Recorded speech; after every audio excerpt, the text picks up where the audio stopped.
Now, I want to look at the Bible today and look at some things that it says about child rearing and share with you some of the things that we did as parents. In Deuteronomy 6 and verse 6, it says this. It says, "All these words which I command you this day shall be in your heart." Verse 7, "And you shall teach them diligently unto your children. You shall talk of them when you sit in your house, and when you walk by the way, and when you lie down, and when you rise up."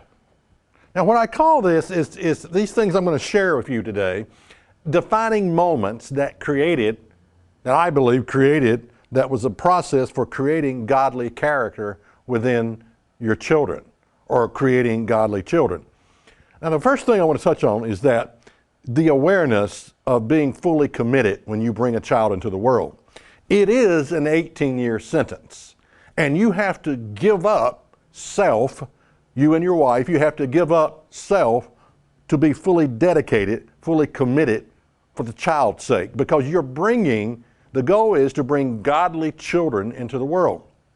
Now, often what you have in child rearing is children rearing children. And sometimes this necessarily doesn't have anything to do with age, although I'm going to touch on that subject also, that often we are way too young to bring children into the world. But often what you have is like a child in an adult body.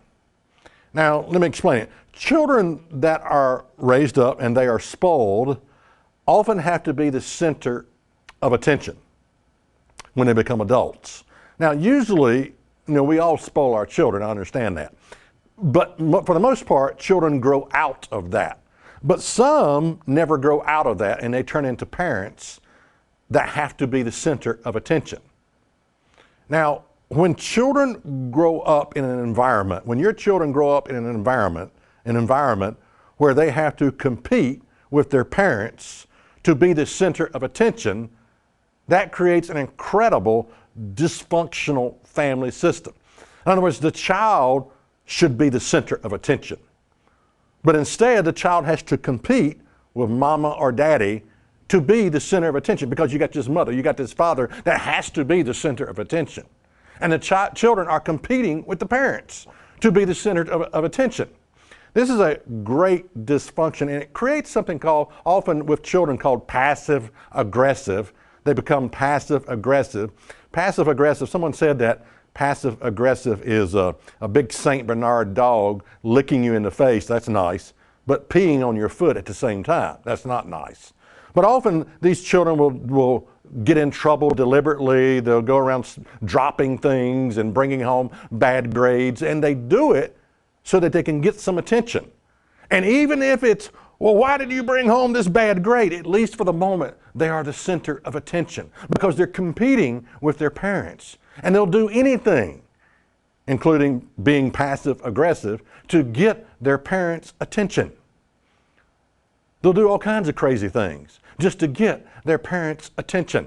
This is a great dysfunction. It often causes health issues, emotional sickness that the children can have.